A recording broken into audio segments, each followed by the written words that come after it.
all right, you want to lose this last 5 to 10, maybe 15 pounds, right? That stubborn fat that doesn't seem to want to go anywhere, whether it's in your belly, on your hips, in your butt, on your thighs. We're going to talk about this. I first want to show you this book right here. You probably heard of Sun Tzu before. This is called The Technology of War. You may have heard of The Art of War. And I have a lot of different editions of The Art of War. But there's this guy who translated Sun Tzu's original text from the original manuscript. He actually learned Mandarin Chinese to translate this book. And he found that there's been a lot of alterations over the years. He found that the name of the book is not The Art of War, because the translation really wasn't the word art. Art implies more open-ended creativity, whereas technology implies an exact way of doing a certain thing. So he actually found that the actual name was The Technology of War. So anyway, this book is about a master strategist and what he did to win so many wars. And a lot of the book is about gaining advantages or creating advantages so you can overcome an opposition, a problem, or an opponent, versus just using force or working harder at something, doing the same thing over and over and expecting a different result. So we're going to apply this to weight loss. So we first want to just kind of briefly mention your disadvantages. Let's say that you're menopausal, you're getting older, your metabolism is slowing down, you have chronic insulin resistance, you may have atrophy in the muscles, which makes it a lot more difficult to lose the weight because you need that muscle to help with the burning of the fat. So I'm going to cover every single advantage that you can use to overcome this problem. But I want to say something. Many times when I talk to people, they will tell me, well, I already tried that, it didn't work. Okay. And then you find out the way they were trying it wasn't quite right. So I'm going to talk about that as well. And also some other times they were doing it right. They just didn't give it enough time. They didn't know what normal was as far as losing weight. They thought because my spouse loses 7 pounds a week and I only lose 2 pounds or 1 pound per week, then that means it's not working. In fact, if you're losing over 2 pounds a week, you're just losing water weight. It's not actual fat. And an average person over the age of 40, if they can lose 1 pound a week, that's actually pretty good. Also, you need to understand the principle of it's not lose weight to get healthy. It's get healthy first to then be able to lose the weight. Because many times in the process of getting healthy, the body doesn't necessarily lose weight first. It might get rid of the cravings, get rid of your hunger, help build muscle, but the body doesn't actually naturally like to lose fat at all because fat is a survival mechanism. So anyway, you want to be able to do something correctly long enough and consistently enough so you actually see results. It's kind of like me with my guitar teacher. He kept insisting that I go really slow and I really learn through repetition the patterns of my fingers, right? Well, in my mind, that's too boring. It's too slow. So I actually practiced a little faster, making all sorts of mistakes. And I never was able to achieve where I really wanted to go with that. So the key is first knowing what type of things you can use to leverage this problem, right? Your leverage have certain advantages to leverage the disadvantages, just like you'd have like a crowbar that you apply like a 5-pound pressure to lift a 500-pound rock on something. We want to do the same thing with weight loss. So let's first start with doing the ketogenic diet, right? Maybe your carbohydrates just are not low enough. You want to go as low to 0 as far as carbohydrates as you can. And I have a video on that as well. It's called the Keto on Steroids. I have another one. I will put both links down below, but you want to keep your carbs as low to 0 as possible. The other problem I see with keto is you may be doing a dirty version of keto, not the healthy version. It makes a big difference because yes, lowering carbs will help you lose weight, but having quality ingredients and making sure those ingredients are really healthy can actually help you lose even more weight and get healthy at the same time, which is what we're trying to do. And also, just because something on a label says it's keto friendly does not mean it's keto friendly, okay? And then, of course, combining intermittent fasting. That is a necessity, okay? Had one person did keto, but they didn't want to do intermittent fasting. So they were basically eating high fat, low carb keto snacks through the whole day, thinking that they're going to lose weight. So just because something is keto doesn't mean you're going to lose weight, especially if you're snacking or eating between meals. Then let's get into the point of fasting, intermittent fasting. How long are you fasting for? If you're at 2 meals a day, go to 1 meal a day. Okay. If you're at 1 meal a day, maybe you have to go to 1 meal every other day.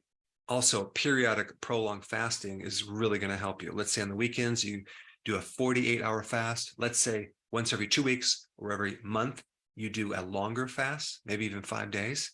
I mean, that right there usually will solve the problem, especially doing a lot of diets or have very severe insulin resistance. However, that being said, I have some people that do that and they still have a problem. So we're going to go through some more things too. So we have doing the healthy version of the ketogenic diet. We have doing intermittent fasting more aggressively. And one thing I want to mention about fasting, if you're doing prolonged fasting and you don't feel good, what that means is there's something not right. You should feel wonderful when you do fasting. I'm not talking about when you first start out and you're transitioning into the keto fuel. I'm talking about when you're already adapted, but you feel tired, you're hungry, something's not right. In that case, you're probably going into it with nutritional deficiencies. So you better be taking electrolytes, sea salt, a good amount. You better be taking B vitamins, vitamin D, maybe vitamin C. And you may even need, if you're doing prolonged fasting, a really good amino acid product. So that way you don't have the calories with actual protein. You just have the broken down amino acids so your body can use that to fulfill whatever need that it's trying to fulfill. And it's usually going into fasting without having the right nutrients.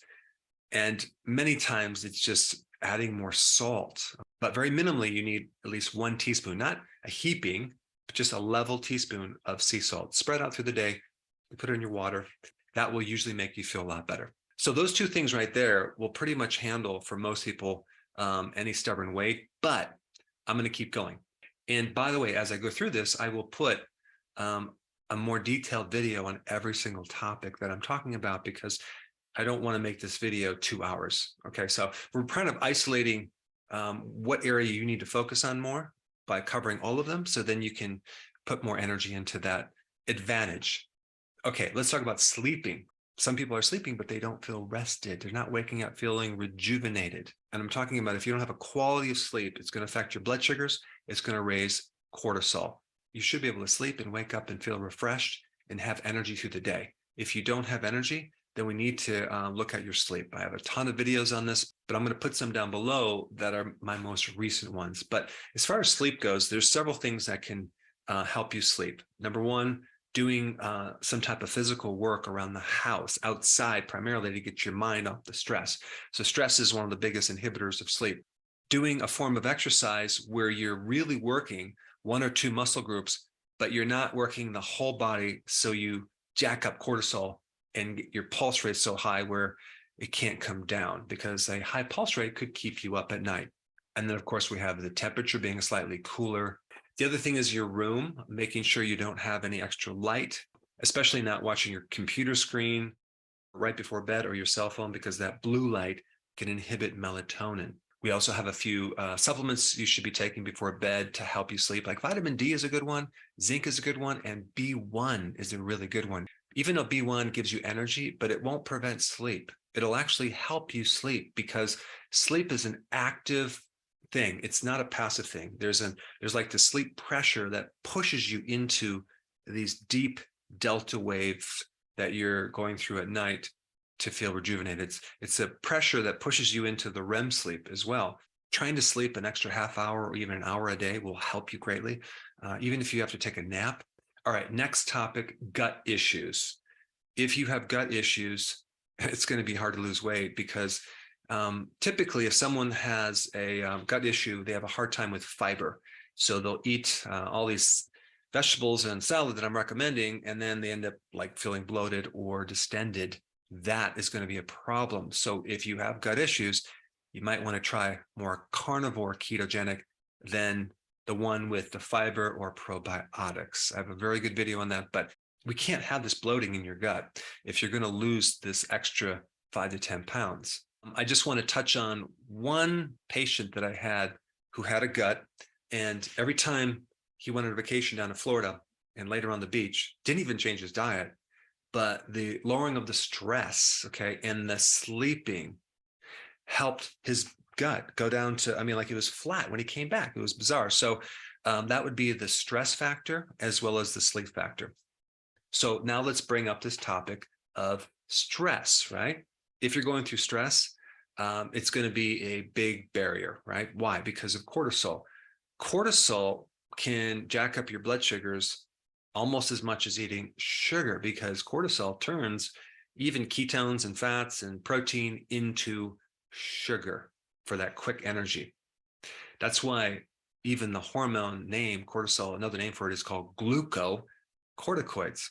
And this is why people, when they take synthetic cortisone or a steroid, end up gaining a lot of weight because of what it does to your blood sugars. In fact, it can cause diabetes because it's elevating your blood sugars. So a couple points with stress, okay? Physical work around the house, out in the environment, long walks in nature, vital. Taking more B1, important. Also, ashwagandha is a great herb, and it acts as an adaptogen, so it helps you tolerate stress much better. Vitamin D will help lower your stress greatly. But just from the topic of stress, when I've worked with people for many, many years, sometimes those people that have really stubborn weight are just so darn serious. The intensity of trying to lose weight and the stress of it is keeping their adrenals revved up. So I told one lady, okay, who's doing everything right, just to stop worrying about losing weight. Okay, stop weighing yourself on the scale. Just relax. Don't try to lose weight so hard. Do everything in your life that is non-serious, okay? And just keep a real light attitude. I swear, when she came back the next week, that was the only time she lost weight. That includes stop watching the news, stop watching things on the internet that rev up your adrenals, have a relaxed, a carefree attitude. All right, next topic, pre-existing health conditions. So many people are on medications, so many people have health conditions. That's the area that you need to address. I have a video on every single possible health problem that you might have. Do a search, find out how to address it naturally, and try to resolve that. If you have some type of condition that's inflammatory, you need a lot of vitamin D, okay? And that can drop the inflammation and drop the complications of that problem, especially if it's an arthritis, an autoimmune problem, and that can help you lose weight right there. Another barrier, the health of your liver. If you have a fatty liver, okay, you could be doing things right now to speed up removing that fat off your liver, because the more fat off the liver, the more weight you're going to lose. All the fat on your body has to go through the liver. And if it's all gumped up with fat or cirrhosis or inflammation, that's going to slow down your progress. The best thing to take for a fatty liver, in addition to what I've talked about, like keto and intermittent fasting, is to take TUDCA as a supplement twice a day on an empty stomach, and choline a few times a day. Both of those will help speed up the dissolving of the fat, and it also will help manage your cholesterol levels as well. In the food that you eat, right?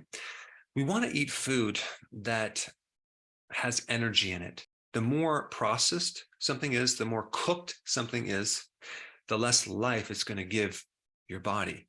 So cruciferous vegetables are just loaded with energy and life. But let's say, for example, you steam them, right? If you steam them, some of them will be easier to digest. If you ferment them, you enhance more life to that vegetable. Why? Because now we have all these microbes that actually are giving you all these additional benefits to that food. So that's giving more life to the food, more life to your body. The same thing with the food that you eat. If it's grown on soils that are just dirt, which means void of microorganisms, and you eat that food that's grown on that, you're only going to reach a certain level of health. It's not going to be very high. And so when you really look at it, the health of your body is dependent on the fertility of that soil, which is basically the density of microbes that are mobilizing these minerals that are not alive, like they're rocks. So you need the microbes to mobilize that, to pull in the plant. So then the animal eats that, and you eat the animal and you're eating something healthy. It'll actually give you more health. All right, what about bad genes, right? You have genes that keep you fat. Well, you got to pick your parents more wisely next time. And I'm just being very sarcastic. But there are things that you can do that can help influence the genes. It's called epigenetics. It means above your genes. For example, a lot of things I've already mentioned, fasting, keto, reducing stress are all things to help support these gene actions that you want, right? And avoid the other ones. But there's other things you can do. These are called hormetic factors that add a little bit of stress, not too much, just a little bit, to cause your body to get stronger. And that would be, of course, exercise, prolonged fasting, but also cold therapy. Taking a cold shower can actually stimulate brown fat and increase your metabolism and help you lose more weight. You can also do the same thing with a sauna treatment. That can help you get the edge and give you more advantage over this problem. And so what we're trying to do is to give you multiple advantages to actually achieve the goal. Now, another hidden barrier which keeps you at a certain set point is chronic insulin resistance. So there's many things you can do to improve that, in addition to the things I just said, which will improve it. You can take regular apple cider vinegar. It'll make a big difference. Just with all your water, you just add a teaspoon of apple cider vinegar. And if you add cinnamon in there, or just take a cinnamon as a capsule, that can also help your blood sugar significantly, as well as make insulin more sensitive. Berberine is a very powerful herb that can mimic metformin to help speed up the results of insulin resistance. And of course, exercise is another thing that can help it, and vitamin D can help it. There's many things on this topic. I've done a more extensive video and I will put it down below. All right, so now let's talk about exercise. Here's the thing. Exercise is responsible for like 15% of this problem. Okay, but 15% could be the difference between success or failure. Diet makes up the majority of the weight loss. Okay, now there's two types of fat. Primarily, you have the visceral fat in the gut. Okay, and you also have the superficial fat, which is just below the layer of skin, right? And so women have more of a superficial fat layer, especially in the hips, thigh, and buttocks. And that type of fat is a bit less influenced by insulin resistance. So if they do the usual things that I'm mentioning with insulin resistance, they don't normally see the significant impact like they do mainly in their midsection, which is the visceral fat, which is more influenced with insulin resistance. Okay, so that's why all these other things will help that. In fact, that's easier to get rid of than the superficial fat. But exercise can be more of a tool for that than anything else. Why? Because it's going to build up more muscle mass to give you more metabolism right off the bat, especially if you have atrophy and especially if you're postmenopausal. So the other thing about exercise is that there's some mistakes that you can make. Exercising over soreness, that's really bad. That's overtraining. That'll keep you from getting results. I had a patient who exercised 6 hours a day, 7 days a week. That was her biggest problem. As soon as we reduced it, boom, she lost weight. I had a patient who was a guy who was exercising 7 days a week. I got him to work out 1 day a week and he started to lose weight. So overtraining is an important thing. Don't ever exercise over soreness. The other point is doing enough exercise to create a stimulus to make sure these muscles grow. Okay, and so you want to use enough volume and exercise to create that effect. How do you know if you're doing it right? Well, the next day you're sore. Not just the next day, the next 3 to 5 to 7 days. That would be the right amount of exercise, and that's how you can judge it. And then you just let your body go through that process. But what I mean by soreness, and I'm talking about, let's say your legs are sore, but your upper body is fine. So maybe on the other days, you're working the upper body. So you kind of divide up the body in maybe 3 different sections. Maybe you're working your chest and your shoulders one day, and then your back and your abs another day, and then your legs the next day. And that way you can create soreness, and then you want to let your body fully recover. This way, you're doing it correctly, and then you need to do it consistently long enough to have it work. So I want you to type down below what you think you need to focus primarily on all the things I talked about, and then come back after you've done it and report your progress. But this will definitely work. If you haven't seen my recent video on plateau, that probably is another one to watch too, because I get more into the details of the food. Check it out. I put it up right here.